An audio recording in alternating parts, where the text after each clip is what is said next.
Друзья, всем привет! Сегодня расскажу, как увеличить пасеку путем создания августовских отводков. Тема августовских отводков всегда очень актуальна, потому что сезон уже заканчивается, и если мы делаем отводок от семьи, это означает, что мы, в принципе, эту семью уже не ослабим к медосбору. Она у нас максимально отработала на медосборе. Но для того, чтобы семья-донор смогла отлично перезимовать, чтобы ее уж совсем не ослабить до такой степени, что придется бороться за ее выживание. А также сам отводочек, который мы делаем, как правильно его создать, чтобы он также набрал силу к зиме и перезимовал.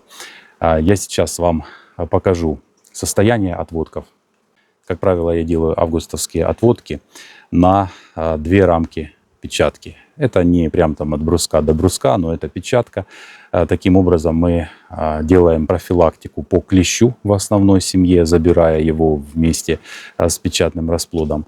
И таким образом мы еще можем и обработать семейки уже при выходе этого печатного расплода. То есть самое главное нам еще, кроме количества пчел, количества печатки для таких отводков, нам еще очень важно, чтобы в этих отводках не было клеща, чтобы это были действительно сильные семейки, которые смогут набрать силу к зиме и отлично перезимовать. Сейчас я покажу вам состояние отводков, количество рамок и ситуацию по клещу.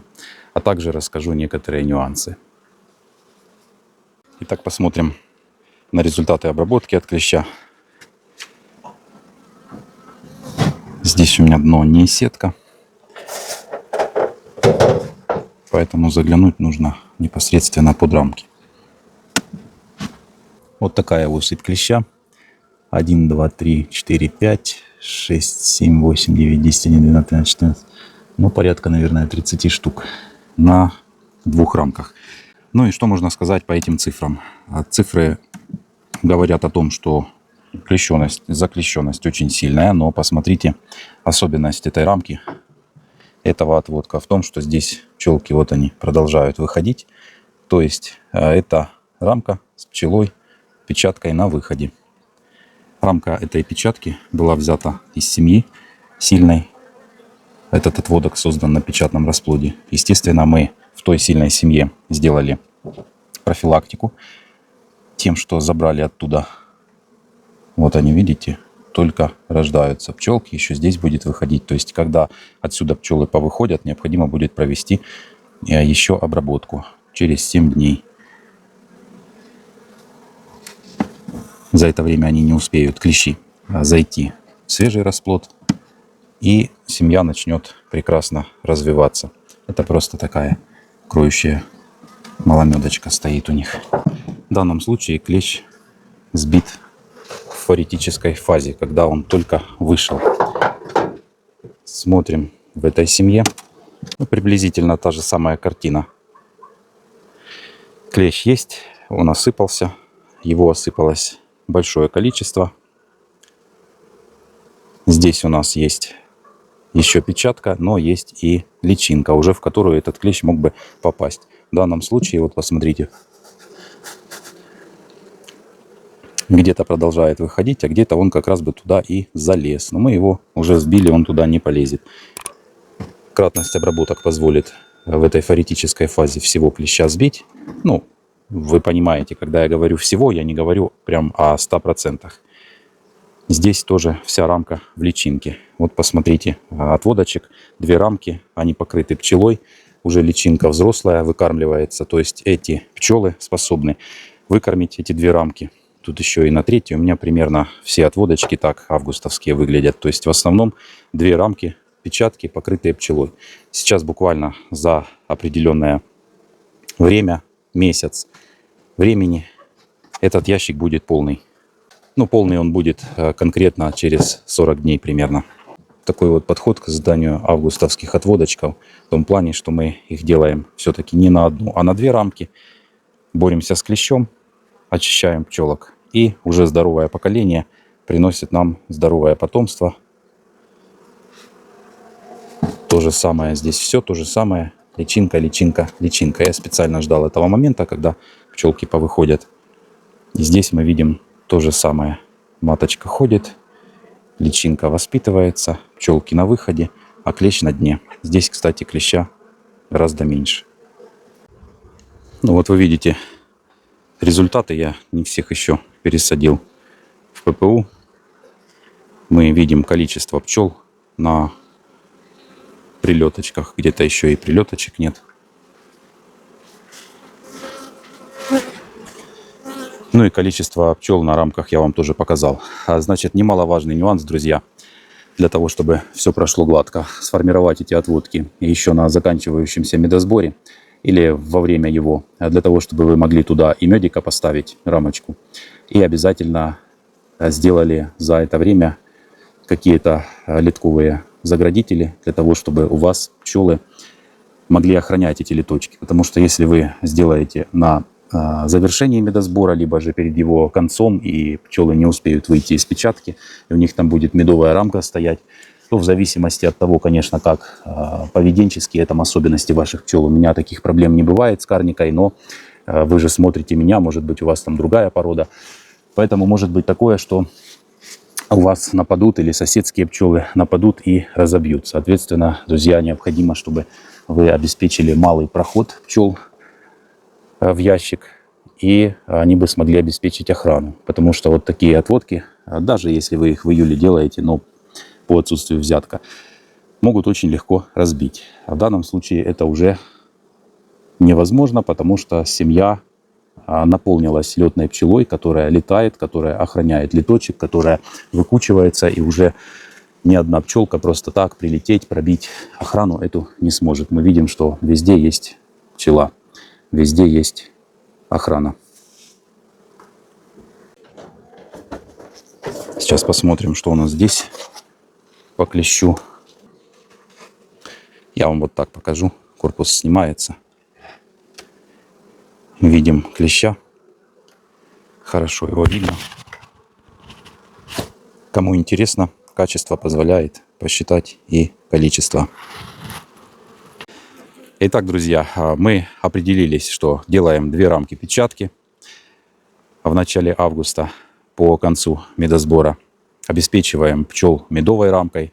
Ждем, пока повыходит расплод вместе с клещом. Обрабатываем клеща.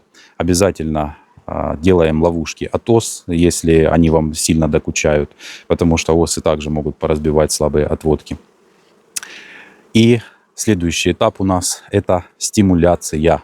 Для того, чтобы процесс не останавливался, мало того, что там есть у нас медовая рамочка, мало того, что у нас там есть какие-то запасы корма, нам нужно стимулировать пчел, давать им определенный поддерживающий взяточек. Значит, у меня этот вариант еще не до конца собран. Я обязательно под крышку сделаю пленку, для того, чтобы не давить пчел, когда я крышку снимаю. Сейчас, когда их мало, проблем вроде бы нет. Но вот видите, одну пчелку я придавил. Для того, чтобы не давить пчел, когда я снова кладу крышку, ну и для того, чтобы они под крышкой не лепили мостики, не прилепливали крышку к рамкам. Для этого я положу обязательно пленку. Следующим этапом у меня будет с сегодняшнего дня уже подкармливание этих семей, так как они... Вы увидели много яиц, засева много. Я буду их стимулировать, и самих маток это простимулирует, и сама семья получит питание. У меня будет подкормка, которая будет содержать противовароатозные элементы и стимулирующие для яйцекладки элементы. Таким образом, этот тандем, там 2 препарата будет добавляться в сироп.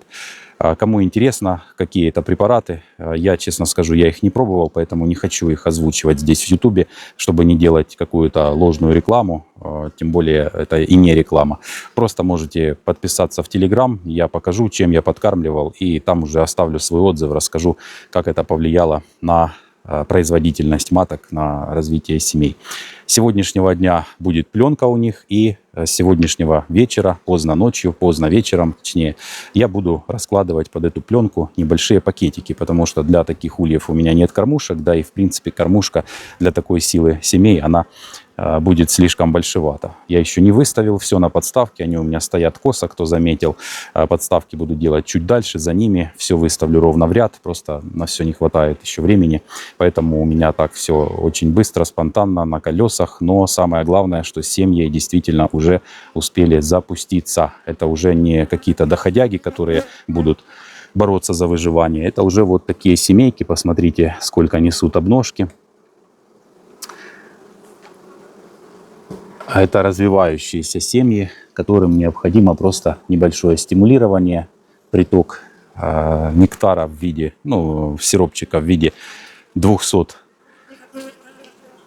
миллилитров на 2 дня. То есть через день по 200 миллилитров им будет достаточно с головой. И таким образом я их простимулирую. А потом в зиму, как значит, они будут уходить. Некоторые из них, которые были чуть-чуть раньше собраны, успели там пособирать. Это те, что были в деревянных ящиках. Они успели пособирать себе на зиму по 3 рамки меда на медосборе. Ну а реальные августовские, в которых вот мы видим меньше как раз пчелок, тут буквально несколько было создано в июле.